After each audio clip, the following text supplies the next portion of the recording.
साथियों, स्वागत है आप सभी का। आज हम RO, ARO, ranger, forest range officer इस टाइप के जो प्रीवियस ईयर में एग्ज़ाम हुए हैं या जो इस एग्ज़ाम में क्वेश्चन पूछे गए थे उनका सेकंड पार्ट लेकर आए हैं। पिछली क्लास में हमने इसका पहला पार्ट पढ़ा था, ठीक है। तो आज हम दूसरा पार्ट शुरू करते हैं, ठीक है। आज की क्लास का आपको पहला क्वेश्चन दिया है, रिक्त स्थान भरें, ठीक है। 4 दिया है, फिर 6 दिया है, फिर 12, फिर 14, फिर 28, फिर 30, ठीक है। आपने देखा 4 में आपने 2 जोड़ा, 6 में 2 जोड़ोगी 8। इसका मतलब ये ऐसे में नहीं हो रहा है पैटर्न, ठीक है। ये पैटर्न कैसे में हो रहा होगा ये आपको देखना है। तो देखो आपने 4 में 2 जोड़ा, 4 में 2 जोड़ा 6 हुआ, 6 में आपने 2 का गुणा किया, 6 दूना 12 हुआ। फिर 12 में आपने 2 जोड़ा, 14 हुआ। 14 में आपने 2 का गुणा कर दिया, 28 हुआ। 28 में आपने 2 जोड़ा, 30 हुआ। देखो पैटर्न कैसा हुआ है, पहले 2 जुड़ रहा है, फिर मल्टीप्लाई 2 हो रहा है, फिर 2 जुड़ रहा है, फिर मल्टीप्लाई 2 हो रहा है, फिर 2 जुड़ रहा है, ठीक है। 4 में आपने 2 जोड़ा तो 6 हुआ, 6 में 2 का मल्टीप्लाई 6 दूना 12, 12 में 2 जोड़ेंगे 14, 14 गुणा गया 2 28, 28 में 2 जोड़ेंगे 30। अब इसके आगे क्या होगा, तो इसके आगे होगा 30 तक, यहाँ तक हुआ था ना पैटर्न। 28 धन 2 30, अब 30 में 2 का गुणा हो जाएगा तो 30 दूना 60, यानी इसका आंसर हो जाएगा आपका पास ऑप्शन डी। ये आपका सही आंसर हो जाएगा, ठीक है। आज की क्लास का आपको दूसरा क्वेश्चन दिया गया है। अनिल ने अपने घर से पूर्व दिशा में 6 किलोमीटर की दूरी तय करने के बाद महसूस किया कि उसने गलत दिशा में दूरी तय की। वह वापस घूमा और पश्चिम दिशा में 12 किलोमीटर की दूरी तय की। फिर दाईं ओर घूमकर अपने कार्यालय पहुंचने के लिए 8 किलोमीटर की दूरी तय की। उसके घर से कार्यालय की सीधी दूरी कितनी है, ठीक है। ऐसे क्वेश्चन में आपको सबसे पहले दिशा का पता होना चाहिए, ठीक है। किधर पूरब होता है, किधर पश्चिम होता है, ये पूरा पता होना चाहिए, ठीक है। राइट हैंड में इधर की तरफ होता है पूर्व, ठीक है, दाईं साइड। इधर की तरफ होता है पश्चिम, ऊपर होता है, ऊपर की तरफ होता है उत्तर, और नीचे की तरफ होता है दक्षिण, ठीक है। पूरब राइट हैंड की साइड, पश्चिम इधर, ऊपर की तरफ उत्तर, नीचे की तरफ दक्षिण, ठीक है। अब देखो यहाँ पे क्वेश्चन के अकॉर्डिंग क्वेश्चन में क्या बोल रहा है। अनिल अपने घर से पूर्व दिशा में, देखो अनिल यहाँ पे कहीं रहा होगा, यहाँ पे अनिल है पूर्व दिशा में। देखो पूर्व दिशा किधर है, इधर की तरफ है, इधर की तरफ। तो पूर्व दिशा में 6 किलोमीटर जाता है, ठीक है। उसने क्या करा, 6 किलोमीटर चल दिया हो, ठीक है। यहाँ से वो पूर्व दिशा में 6 किलोमीटर गया। उसने महसूस किया कि वो गलत दिशा में दूरी तय की। वो अब इसने यहाँ पहुँचने के बाद सोचा कि वो गलत दिशा में आ गया। उसने क्या करा, यहाँ से वापस मुड़ा और पश्चिम दिशा में 12 किलोमीटर की दूरी तय की। अब देखो जब इधर गया था तो इधर की तरफ पूरब था, अब पश्चिम किधर की तरफ होगा, वापस। देखो पूर्व था इधर की तरफ, पश्चिम है इधर की तरफ। तो यहाँ से 12 किलोमीटर, यहाँ पे से वो 12 किलोमीटर इधर की तरफ आया। तो देखो 6 किलोमीटर ये हो गया, 6 किलोमीटर ये और हो गया, मतलब यहाँ से उसने यहाँ तक 6, फिर यहाँ से यहाँ तक 6 किलोमीटर हो गया। टोटल यहाँ से यहाँ तक 12 किलोमीटर हो गया ना। यहाँ से वो 12 किलोमीटर वापस आया, ठीक है। फिर दाईं ओर घूमकर, अब देखो अनिल इधर की तरफ है, ठीक है, उसका मुंह इधर की तरफ है। तो आप अपने आप को रख कर देखो, आपका मुंह इधर की तरफ है तो आपका दाएं किधर होगा, ऊपर की तरफ होगा, ठीक है। फिर दाईं ओर घूमकर अपने कार्यालय पहुंचने के लिए 8 किलोमीटर की दूरी तय की, यानी यहाँ से ऊपर की तरफ वो कहीं गया, ठीक है। तो ये कितना है, 8 किलोमीटर की दूरी उसने तय की, ठीक है। उसके घर से, घर उसका यहाँ पे था जहाँ से उसने चलना शुरू किया था प्रारंभ में, उसके घर से कार्यालय की सीधी दूरी कितनी है, यानी यहाँ से आपको निकालनी है सीधी दूरी यहाँ तक की, ठीक है। यहाँ पे उसका घर था, यहाँ ऊपर उसका क्या है, कार्यालय है, ठीक है। तो घर से कार्यालय की आपको सीधी दूरी निकालनी है। अब देखो पाइथागोरस प्रमेय से इसको कर देंगे आप। ये यहाँ से यहाँ तक अगर आप कर्ण मानते हो, इसको कर्ण होता है ये, ठीक है। तो क्या होता है, कर्ण का स्क्वायर, कर्ण का जो स्क्वायर होता है वो होता है लंब का स्क्वायर, माने 8 अठे 64 प्लस आधार का स्क्वायर 6 छक्का 36। समझ में आया? माने जो ये वाली भुजा होती है इसका स्क्वायर इज इक्वल टू होता है आधार का स्क्वायर धन लंब का स्क्वायर। ठीक है, तो हो जाएगा कर्ण का स्क्वायर इज इक्वल टू हो जाएगा, इन दोनों को जोड़ेंगे आप तो 100 हो जाएगा। ठीक है, अब कर्ण निकाल लोगे आप यहाँ से, तो कर्ण इज इक्वल टू हो जाएगा, इस पर रूट लग जाएगा 10×100। ठीक है, तो यानी यहाँ से यहाँ तक की दूरी 10 किलोमीटर, यानी 10 किलोमीटर आपका आंसर आ जाएगा। ठीक है, तो आई होप ये आपको समझ में आया होगा। ठीक है, अब आपको तीसरा क्वेश्चन दिया है, लुप्त संख्या ज्ञात कीजिए। यहाँ पे किस संख्या क्या आएगी वो आपको ज्ञात करना है। ठीक है, आपको ये देखना है पैटर्न में कि इन तीनों का जो रिलेशन है वही उन तीनों का होगा, वही इन तीनों का हो सकता है, या तो इन तीनों का जो रिलेशन होगा वो इन तीनों का होगा, वही इन तीनों का होगा। ठीक है, आप यहाँ से देखिए इधर की तरफ, 7 और 3 10। देखो तो आपने क्या किया, इन दोनों को जोड़ा, तो ये होगा 7 और 3 10, उसमें से आपने 1 माइनस किया। यानी पैटर्न कैसा बना है, 7 धन 3 माइनस 1, 7 3 10, 10 में से 1 गया 9, तब यहाँ पे 9 आया। ठीक है, ये ऊपर से नीचे की तरफ देखा आपने,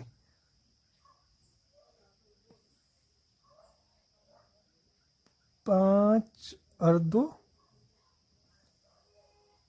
5 में आपने 2 जोड़ा माइनस 1 किया, 5 और 2 7, 7 में से 6 गया, 7 में से 1 गया, सॉरी 7 में से 1 गया 6। पैटर्न ऐसे में बन रहा है, यानी ये ऊपर वालों को 2 को जोड़ा है, उसमें से 1 माइनस किया है, तब यह है 5 और 2 7, 7 में से 1 गया 6, तो वैसे अब 6 में 1 जोड़ेंगे 7, 7 में से देखो क्या होगा, 6 धन 1 माइनस 1, तो 6 1 7, 7 में से 1 गया 6, यानी अब यहाँ पे क्या आ जाएगा 6, यानी कि ऑप्शन बी सही आंसर हो जाएगा। ठीक है, अब आपको चौथा क्वेश्चन दिया गया है, एक 60 लीटर के मिश्रण में दूध और पानी का अनुपात 2:1 है। ठीक है, इस अनुपात को 1:2 करने के लिए कितना पानी मिलाना होगा। ठीक, इस चैप्टर को मैंने आपको बहुत ही डिटेल में बताया है। ठीक है, अगर यहाँ पे समझ में नहीं आएगा आपको, या तो आप डिस्क्रिप्शन बॉक्स में जाकर मैं आपको लिंक दे दूंगा, आप वहाँ जाकर देख सकते हैं। ठीक है, इधर आपको दूध लिखना है, इधर आप लिखेंगे पानी। ठीक है, पहले क्या दिया है, 2:1, दूध 2:1 में दिया है, इसको क्या करना है, बाद में 1:2 करना है। ठीक है, जिस चीज़ को मिलाया जाता है कितना पानी मिलाना होगा, पानी मिलाना, किसी चीज़ को मिलाना है, किसी चीज़ को निकाला गया है। ठीक है, या किसी चीज़ को घटाया जाता है कि इतना पानी घटाया गया, या इतना पानी निकाला गया, या इतना पानी मिलाया गया, तो उसको आपको छोड़ देना है। माने ये पानी वाला जो है इसको आप कट कर दो। ठीक है, कुल मिश्रण कितना है, 60 लीटर, तो आपको क्या करना है, 60 लीटर में क्या करेंगे आप, 60 लीटर लिखेंगे। ठीक, और जो दूध का जो ऊपर वाली वैल्यू है उसको ऊपर, नीचे वाली वैल्यू को नीचे। ये सबसे इजी मेथड है। ठीक है, एक बार सीख लेंगे आप तो बहुत ही आसानी से कर पाएंगे ऐसे क्वेश्चन। जिस चीज़ को निकाला गया है उसको छोड़ देंगे, जितना टोटल उसने कोई मिश्रण दिया है उसको लिखेंगे। ठीक है, गुणा गया दूध में जो ऊपर वाला था, ऊपर वाली वैल्यू ऊपर, नीचे वाली वैल्यू नीचे, तो ये हो जाएगा 60 दूना 120, 120 लीटर हो गया। ठीक है, पहले मिश्रण था 60 लीटर, अब मिश्रण हो गया 120 लीटर, यानी 60 लीटर में उसने 60 लीटर मिलाया होगा तभी तो 120 हुआ। ठीक है, तो यानी कि 60 लीटर मिलाया है, यानी कि ऑप्शन बी सही आंसर हो जाएगा। ठीक है, तो आई होप ये भी आपको समझ में आ गया होगा। ठीक है, अब आपको 5वां क्वेश्चन दिया गया है, यदि एक संख्या के 1/4 का 1/3 15 है तो उस संख्या का 3/10 है, ठीक है, 3/10 आपको निकालना है। एक संख्या का 1/4, कोई संख्या हम x मान लेते हैं, उस संख्या का 1/4 माने 1/4, किसी संख्या का 1/4 का माने गुणा 1/3 यानी 1/3, किसी संख्या का 1/4 का 1/3 कितना है, 15 है। तो उस संख्या का 3/10 है, माने उस संख्या का 3/10 कितना होगा। तो पहले हम संख्या निकाल लेते हैं यहाँ पे से, ठीक है। तो ये क्या हो जाएगा, x गुणा गया 1/4 इज इक्वल टू 15, ठीक है। तो x इज इक्वल टू यहाँ से हो जाएगा 15 गुणा गया 12, 15 दूना 30 का 0, हासिल लगा 3, 15 का 15 और 3 18, यानी वो संख्या हो गई 180, ठीक है। अब वो बोल रहा है क्वेश्चन के अकॉर्डिंग कि उस संख्या का 3/10 निकालो आप, उस संख्या का 3/10 निकालो, 3/10 माने 3/10, सॉरी 3/10 निकालो आप। तो 0 से आप 0 काट दो, 18 54, 54 आपका आंसर आ गया, यानी कि ऑप्शन डी सही आंसर हो जाएगा, ठीक है। अब आपको 6वां क्वेश्चन दिया गया है, बहुत ही इंपॉर्टेंट क्वेश्चन है, ऐसा क्वेश्चन बहुत बार एग्जाम में पूछा जाता है, ठीक है। तो इसको आप ध्यान से देखिएगा, ठीक है। एक घड़ी को दोपहर में 12 बजे शुरू किया गया, घंटे की सुई का घुमाव 5:10 तक होगा, कितने डिग्री का घुमाव होगा, बोला घंटे की सुई का, केवल घंटे की सुई का पूछा है, ठीक है। तो ये मैंने फिगर बनाई है, देखो ये 12 बज रहे हैं, तो 12 बजे घंटे की सुई भी 12 पे होगी और मिनट की सुई भी 12 पे होगी, ठीक है। अब घंटे की सुई यहाँ से चलना प्रारंभ किया उसने, और कब तक, 5:10 तक। यहाँ से उसने घंटे की सुई ने चलना, अभी मैंने 5 बजे का दिखा रखा है यहाँ पे, यहाँ से उसने चलना शुरू किया, घंटे की सुई ने यहाँ से यहाँ पहुँच के 5 पे पहुँच गई है अभी, ठीक है। तो अगर आप यहाँ पे से कोण निकालते हो कितना डिग्री चली है वो, तो 12 से 1 के बीच में 30 डिग्री, फिर 1 से 2 में 30 डिग्री, 2 से 3 30 डिग्री, 3 से 4 30 डिग्री, 4 से 5 30 डिग्री, ठीक है। तो यानी 3 पंजे 15, यानी 150 डिग्री तो वो चल चुकी है। कौन, घंटे की सुई, घंटे की सुई 12 से चलना शुरू किया उसने, और ये जो प्रत्येक 1 2 3 4 जो काउंटिंग होती है सुई, मतलब घड़ी में, क्योंकि यहाँ बीच का कोण होता है 360, ठीक है। ये इसकी क्लास में आपको पूरी क्लास बता चुका हूँ, देख लीजिएगा आप जाकर डिस्क्रिप्शन बॉक्स में। यहाँ पे जो कोण बनता है वो 360 का बनता है, ठीक है। हमारे पास 12 भाग होते हैं घड़ी में, तो 12 36, माने 2 जो अंक होते हैं, 12 से 1, 1 से 2, 2 से 3, उनके बीच 30 डिग्री का कोण बनता है, ठीक है। तो 12 से 1 30 डिग्री, ऐसे भी 30 डिग्री 30 डिग्री, ऐसे करके 150 डिग्री तो बन चुका है कोण, माने उसने 150 डिग्री का कोण तो बना चुकी है कौन, घंटे की सुई, ठीक है। परंतु क्या है, 5:10 माने 10 मिनट और हो गए, यहाँ से यहाँ पहुँच गई है मिनट की सुई, 10 मिनट और हो गए। तो जब मिनट की सुई 10 मिनट चली है, तो घंटे की सुई भी 5 से थोड़ा आगे खिसक गई होगी। तो 5 से कितना आगे खिसकी हो, क्या होता है, 5 से कितना आगे खिसकी, हमको ये निकालना है। तो देखो 60 मिनट में, अगर मिनट की सुई 60 मिनट चलती है, ठीक है, मिनट की सुई जब यहाँ से 60 मिनट चलती है, तो घंटे की सुई कितने डिग्री घूमती है, 30 डिग्री तो घूमती है घंटे की सुई। जो मिनट की सुई ने यहाँ से चलना प्रारंभ किया, तो जब मिनट की सुई पूरे यहाँ से घूम के 12 पे पहुँची, ठीक है, उसने 60 मिनट दिए यहाँ से यहाँ पहुँचने में, ये मिनट है ना, यहाँ से ये तो 5 मिनट हो गए, 10 15 20 ऐसे करके उसने 60 मिनट दिए, तब घंटे की सुई यहाँ पे से यहाँ बढ़ती है, ठीक है। तब घंटे की सुई 30 डिग्री घूमती है। तो 1 मिनट में कितना डिग्री घूमी, 1 मिनट में घूमेगी 30/60 डिग्री, कौन, घंटे की सुई, यानी 1/2 डिग्री, ये आपको याद रखना है, ठीक है। देखो 30 मिनट में आधा डिग्री घूमी, ठीक है, सॉरी 1 मिनट में आधा डिग्री, 1 मिनट में आधा डिग्री, तो 60 मिनट में 30 डिग्री घूमती है घंटे की सुई। यही तो हम सीख रहे हैं कि जब वो 1 मिनट में आधा डिग्री, तो 60 मिनट में 30 डिग्री, ये तो था। 10 मिनट और चली, तो 10 मिनट में कितना चलेगी, 10 मिनट में माने 10/2, यानी कि 5 डिग्री और घूम गई होगी घंटे की सुई, ठीक है। तो 150 डिग्री तो यहाँ तक घूम चुकी है, यहाँ से यहाँ तक। जब मिनट की सुई 10 मिनट और आगे गई है, तो तब इसने क्या करा कि 5 डिग्री और आगे चली गई है, तो यानी 155 इसका आंसर आ जाएगा। ठीक है, यानी कि ऑप्शन सी सही आंसर होगा। ठीक है, अब आपको 7वां क्वेश्चन दिया गया है।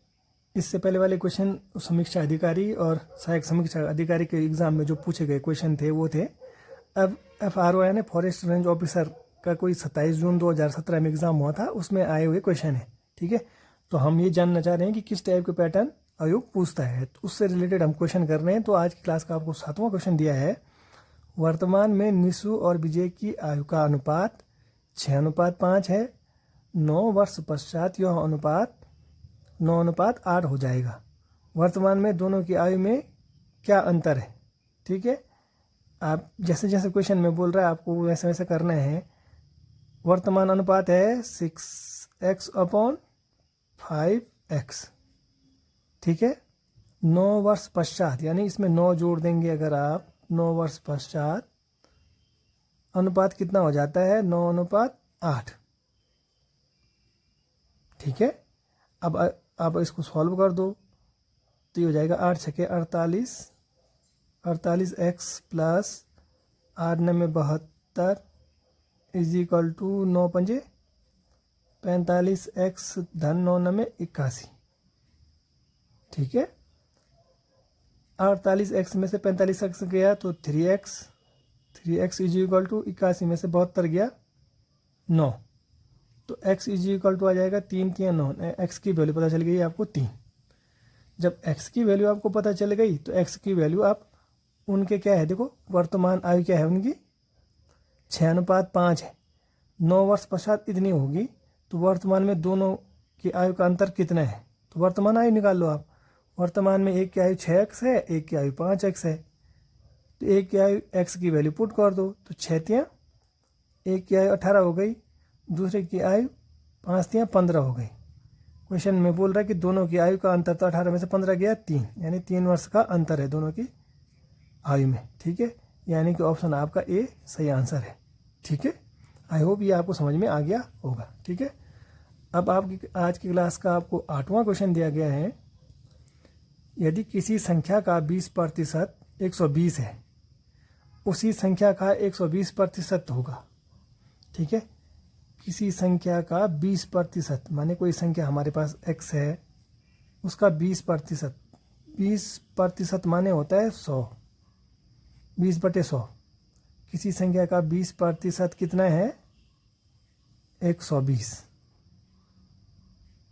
ठीक है, तो आप यहाँ से मान निकाल लो, 20 पंजे 100, तो x इज इक्वल टू 12 पंजे 60, x की वैल्यू आ गई 600। ठीक है, अब बोल रहा है कि उसी संख्या का, माने इस 600 का उसी संख्या का 120% आपको निकालना है। उसी संख्या का माने 600 का अब आपको 20% निकालना है, 100 तो 120/100 हो जाएगा। 120% निकालना है, सॉरी। तो आप काट दो इसको, 2 जीरो से 2 जीरो कैंसिल हो जाएंगे, 6 जीरो की 0, 6 दूना 12 का 2, हासिल का 1, 6 कम 6 1 7, यानी कि 720 आपका आंसर, यानी कि ऑप्शन सी सही आंसर हो जाएगा। ठीक है, तो आई होप ये भी आपको क्लियर हो गया होगा। ठीक है,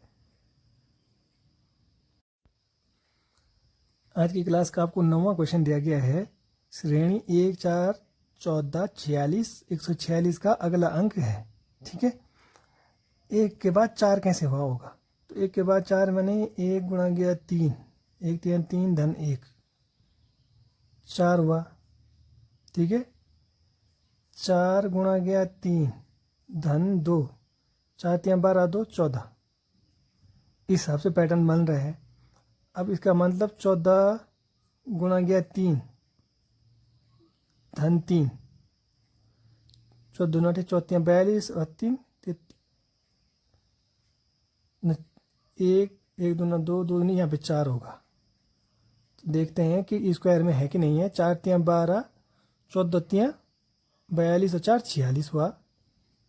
ठीक है, देखो 1 में 3 से गुणा हुआ, गुणा तो सब में 3 3 से गुणा हो रहा है, परंतु जो जोड़ रहे हैं वो पहले बार 1 जुड़ रहा है, फिर 1 दूना 2, फिर 2 दूना 4, इसमें 8 जुड़ना चाहिए, 46 आया। तो 46 गुणा गया 3 धन 4 दूना 8 होना चाहिए, तो और ये आना चाहिए 146। तो 46 तियाँ होता है 138, 138 8 146। ठीक है, तो इसका मतलब पैटर्न सही है। तो अब इसके बाद अगला पैटर्न हो जाएगा 146 गुणा गया 3 धन 2 दूनी 4 दूनी 8 दूना 16 जुड़ जाएगा।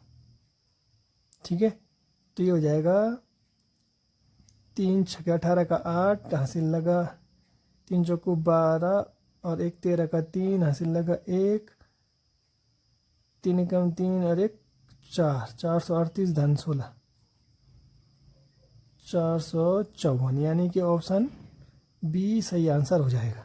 ठीक है, तो इस हिसाब से ये पैटर्न बना है। ठीक, अब आपको 10वां क्वेश्चन दिया है, सरिता से किसी संख्या को 36 से गुणा करने के लिए कहा गया। ठीक है, उसने गलती से उस संख्या को 63 से गुणा किया और उत्तर सही उत्तर से इतना अधिक प्राप्त किया, वो संख्या क्या थी? ठीक है, किसी संख्या से उससे क्या कहा गया कि 36 से गुणा करने के लिए कहा गया, माने 36 से गुणा करना था उसने। ठीक है, गलती से उस संख्या को 63 से गुणा किया और सही उत्तर से इतना अधिक प्राप्त किया, यानी 36 में x से गुणा करना था और इतना अधिक प्राप्त कर लिया उसने। तो जितना अधिक प्राप्त किया है उसको हम माइनस कर देंगे। ठीक है, तब पता चल जाएगा कि संख्या कितनी थी। यानी ये जो अधिक प्राप्त किया है इसको अगर हम हटा देंगे तो हमको सही आंसर पता चल जाएगा। ठीक है, और ये किसके बराबर है? ये 63x के बराबर है, क्योंकि 63x से गुणा करना चाहिए था। समझ में आया? देखो, किसी संख्या को 36x से उसने गुणा करना था, परंतु उसने गुणा कर दिया 63x से, तो 63x से तो इतना आंसर आएगा। जब 63x की वैल्यू इसके बराबर तो होगी, क्योंकि 36x से गुणा करने के बाद इतना अधिक आया था, तो जितना अधिक आया था उसको हमने माइनस कर दिया। ठीक है, तो अब आप इसको सॉल्व करो, तो ये हो जाएगा 63 में से 36 गया 27x, तो 27x इज इक्वल टू 3834। अब x की वैल्यू निकाल लो यहाँ से, तो x इज इक्वल टू हो जाएगा 3834 अपॉन 27।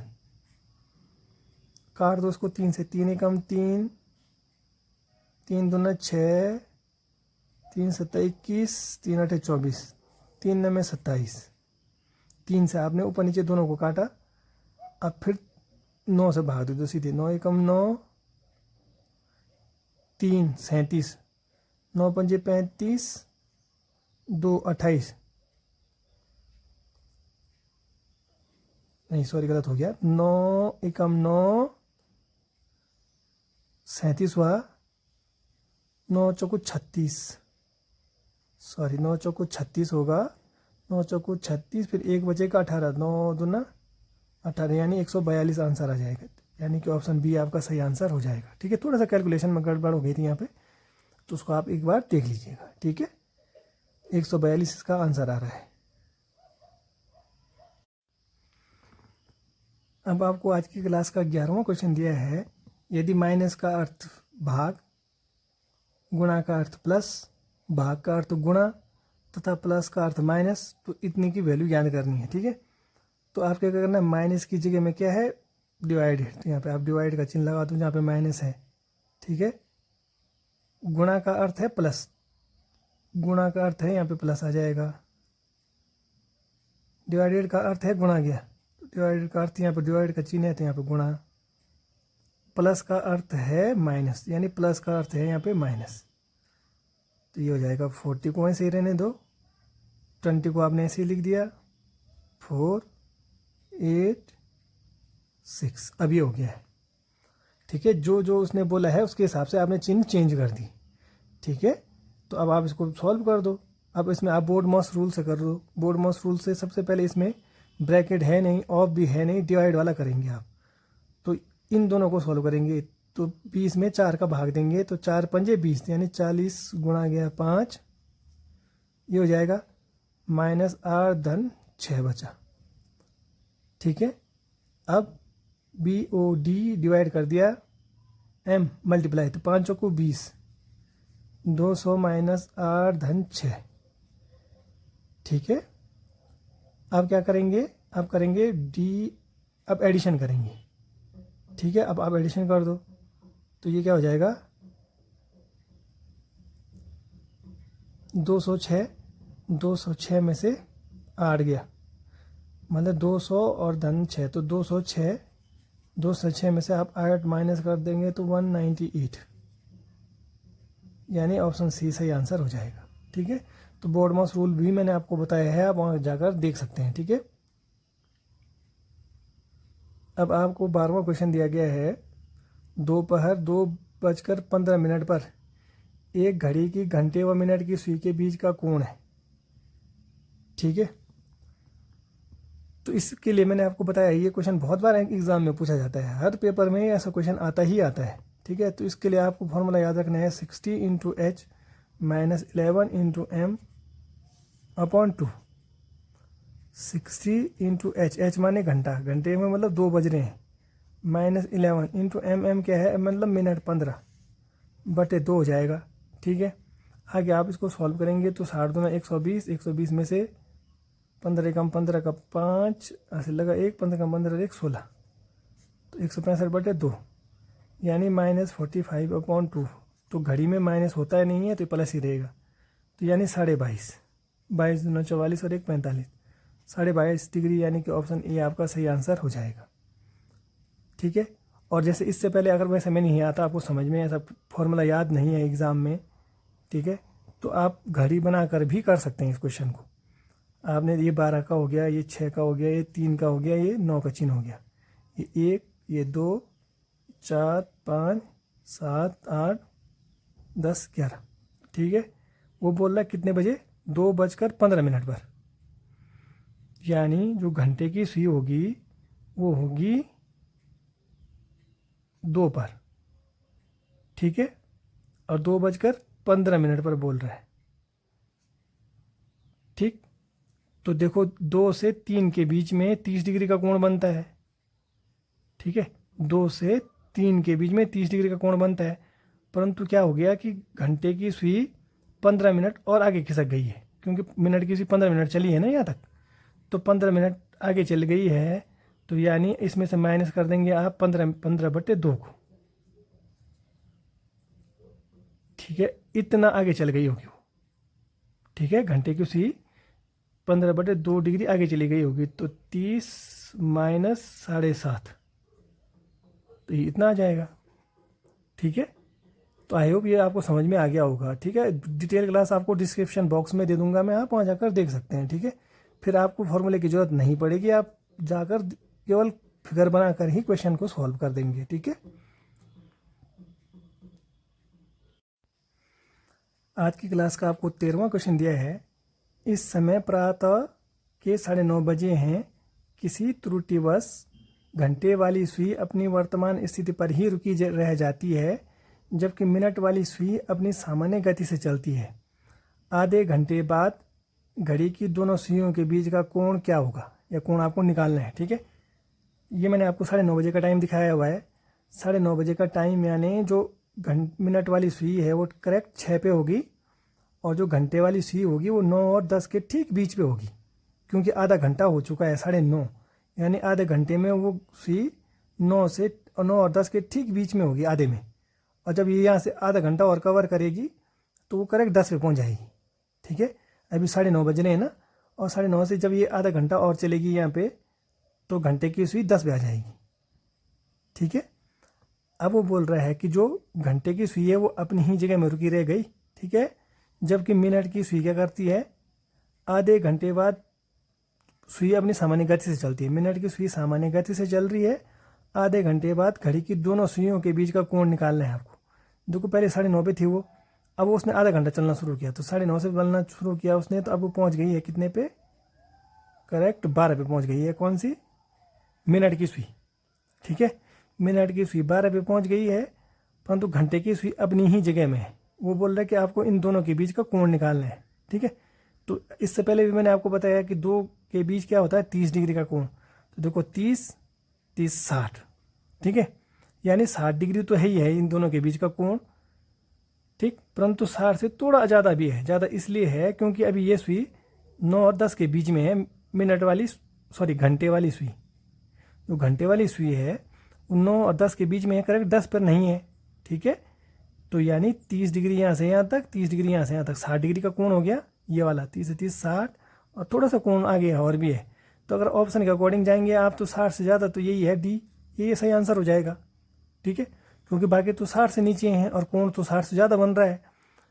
तो कितना डिग्री का कोण बन रहा है, देखो यहाँ से 11 से 12 के बीच में 30 डिग्री, 30 60 डिग्री। ठीक है, और 9 और 10 के बीच में 30 डिग्री का कोण बनाना था उसको। ठीक है, परंतु आधे घंटे 9:30 वो बंद हो गई थी, तो यानी 15 डिग्री ही चल पाई वो आगे। ठीक है, माने 9:30 देखो ना आप, 9:30 कितने डिग्री की चली होगी घंटे की सुई यहाँ पे से। अगर करेक्ट 9 पे होगी तो 90 डिग्री होता है। ठीक है, वो 9 से आधे घंटे और खिसक गई, तो आधे घंटे और खिसक गई, माने आधे घंटे में जो घंटे की सुई है आधे घंटे में 30/2 डिग्री का कोण बनाती है। ठीक है, इससे पहले हम सीख चुके हैं। देखो 60 मिनट में क्या करती है वो, 60 मिनट में 30 डिग्री का कोण बनाती है घंटे की सुई। ठीक है, यहाँ पे 9:30 बज रहे थे, तो 9:30 बज रहे थे माने आधे घंटे में, तो 30 मिनट में कितने डिग्री का कोण बनाएगी, पहले 1 मिनट का निकालो चलो, तो 1 मिनट में बनाएगी 30/60 डिग्री का, यानी 1/2 डिग्री का। ठीक है, तो 1 मिनट में आधा डिग्री घूमता है, तो 30 मिनट में 30/2 डिग्री घूमेगा, यानी 15 डिग्री। तो यही तो हम बात कर रहे थे कि 15 डिग्री और घूम रहा है, तो यानी 30 और 30 60 ये हो गया, और 15 डिग्री और घूमी थी वो, तो यानी 75 डिग्री। तो इसको तो आप फिगर से भी कर लोगे। ठीक है, तो आई होप ये आपको समझ में आया होगा। ठीक है, अब आज की क्लास का आपको 14वां क्वेश्चन दिया गया है। ए बी का भाई है, बी सी का भाई है, सी डी का पति है तथा ई ए का पिता है। डी ई से किस प्रकार संबंधित है। ठीक है, तो जैसे जैसे क्वेश्चन में बोलता है आपको इसके हिसाब से क्वेश्चन सॉल्व करना है। जो कोई ए है, ठीक है, ये ए है, इसको हम ए मान लेते हैं। ए क्या है, बी का भाई है, यानी ए क्या है, लड़का है। ए भाई है किसका, बी का। अभी बी के बारे में पता नहीं कि वो क्या है। ठीक है, तो ए मतलब लड़का है या लड़की है, तो ए क्या है, भाई है बी का, बी सी का भाई है, यानी अब बी भी लड़का है, यानी बी भी पता चल गया कि बी क्या है, सी का भाई है। ठीक है, ए का भाई बी, बी का भाई सी, सॉरी सी का भाई बी। ठीक है, बी जो है वो सी का भाई है, सी डी का पति है। जो सी है डी का पति है, यानी जो सी है वो क्या है, डी का पति है, यानी डी इसकी पत्नी हो गई, माने ये पति हो गया, ये इसकी पत्नी हो गई। ठीक है, ये पति पत्नी हो गए और ये तीनों क्या हो गए, भाई हो गए। ठीक है, ये समझ में आ गया होगा आपके। ये तीनों भाई हैं और ये पति है, ये पत्नी है, तो यानी इसकी ये भाभी होगी, बी की भी ये भाभी होगी। ठीक है, इन दोनों की भाभी होगी ये। अब बोल रहा है तथा ई ए का पिता है। जो ई है, कोई ई है तो ई ऊपर हो जाएगा, और क्या है, ए का पिता है। ठीक है, तो इसका पिता है किसका, अगर ए का पिता है तो बी का भी पिता होगा। ठीक है, बी का पिता है तो यानी सी का भी ये पिता होगा, क्योंकि ये तीनों भाई हैं तो इनका पिता होगा ही। ठीक है, अब वो बोल रहा है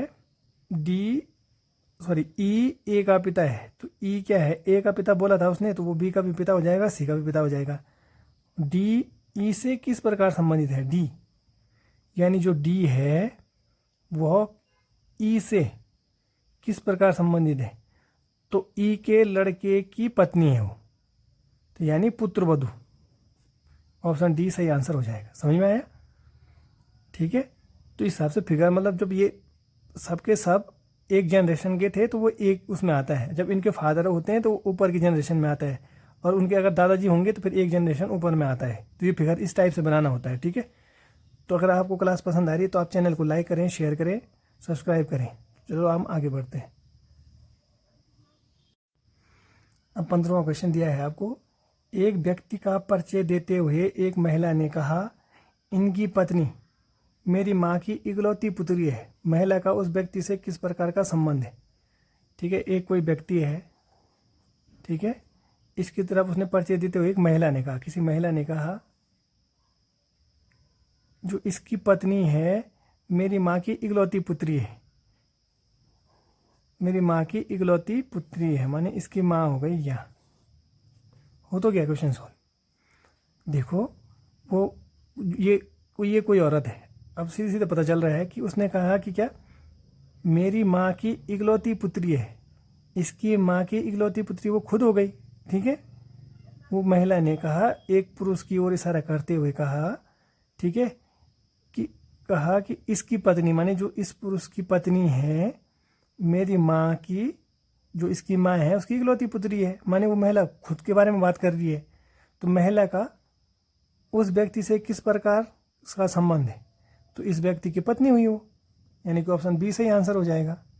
ठीक है, देखो क्वेश्चन के अकॉर्डिंग वो अपने बारे में ही बोल रही है, कोई औरत है मतलब किसी की बीवी है, वो बोल रही है अपने पति की ओर इशारा करते हुए, क्या कह रही है कि जो इस आदमी की पत्नी है वो मेरी माँ की इकलौती पुत्री है, तो वो अपने बारे में बात कर रही है।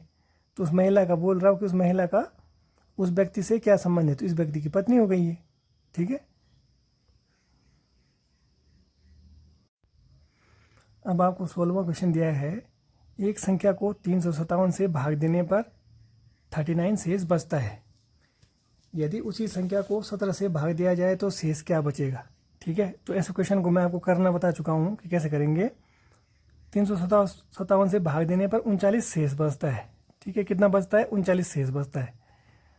तो जो शेष बचा है उसको 17 से आप भाग दे दो, जो शेष बचा है ना उसमें 17 से भाग दे दो कि जिससे भाग दिया जाए तो जितना इससे शेष बचेगा उतना ही इस 357 से भाग देने पर बचेगा। ठीक है, तो 17 से जो शेष बचा है उसमें दे दो, तो 17 दूना 34 हुआ, यानी 5 शेष, यानी ऑप्शन आपका सी सही आंसर हो जाएगा। ठीक है, अब आपको दिया है 17वां क्वेश्चन, किसी त्रिभुज की ऊंचाई 10% बढ़ा दिए जाने पर उसके आधार में कितनी कमी आएगी यदि त्रिभुज का क्षेत्रफल समान रहे। ठीक है, यानी कोई त्रिभुज थी, उसकी एक भुजा थी 100, बढ़ा दी गई, क्या है 10% बढ़ा दी गई तो 110 हो गई।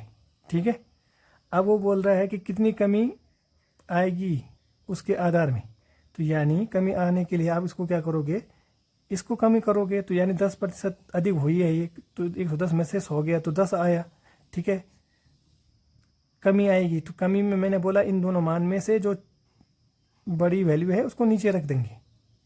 ठीक है, ये मैं पिछली क्लास में भी बता चुका हूँ आपको कि जब कमी बोलता है या हानि बोलता है तो उसमें इन दोनों मान में से बड़ी वैल्यू नीचे है, लाभ बोलता तो छोटी वैल्यू नीचे। तो 110 गुणा के 100 कर दो, 0 से 0 कैंसिल, यानी 11, 90, 99 और 100, यानी 9 सही 1/11%। कौन सा वाला है, ये वाला, यानी कि ऑप्शन बी सही आंसर हो जाएगा। ठीक है, अब आपको आज की क्लास का 18वां क्वेश्चन दिया गया है, 183 विद्यार्थियों की कक्षा में सुशीला का स्थान ऊपर से 73वां है, नीचे से उसका स्थान क्या होगा। ठीक है, तो 183 विद्यार्थी हैं, उसका स्थान है ऊपर से 73वां, तो नीचे से हो जाएगा उसका 73 + 1। ठीक है, तो यानी 183 में से 73 गया तो 110 धन 1, यानी 111 हो जाएगा। ठीक है, तो ये वाला चैप्टर अरेंजमेंट वाला भी मैं आपको बता चुका हूँ, तो डिस्क्रिप्शन बॉक्स में उसका भी मैं आपको लिंक दे दूंगा, तो आप जाकर वहाँ पूरी क्लास डिटेल में देख सकते हैं। ठीक है, क्योंकि इसको आप ऐसे समझो कि जैसे अगर 1 2 3 4 5 6 7 व्यक्ति हैं, ठीक है, तो किसी व्यक्ति का स्थान ऊपर से, अगर राम का स्थान ऊपर से 5वां है, ठीक है, राम का स्थान ऊपर से 5वां है, और वो बोला कि नीचे से क्या होगा उसका स्थान, तो नीचे से उसका स्थान 1 2 3 हो जाएगा। देखो जबकि व्यक्ति 7 हैं, परंतु अगर दोनों स्थानों को जोड़ दो आप तो 5 3 8 हो रहा है। ठीक है, देखो व्यक्ति राम का स्थान ऊपर से 5वां है, ठीक है, अब वो नीचे से पूछता है तो टोटल व्यक्ति थे 7। ठीक है, 7 में से आपको 5 को घटाना था, +1 कर देना है। तो 7 में से 5 गया 2, 2 धन 1, यानी नीचे से उसका स्थान तीसरा आ गया। तो यही तो हम कर रहे हैं इसमें भी।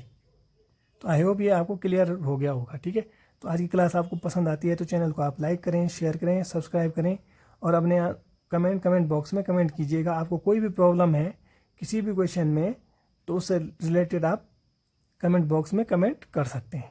ठीक है, तो मिलते हैं हम तब तक आपको नेक्स्ट क्लास में। तब तक के लिए बाय बाय।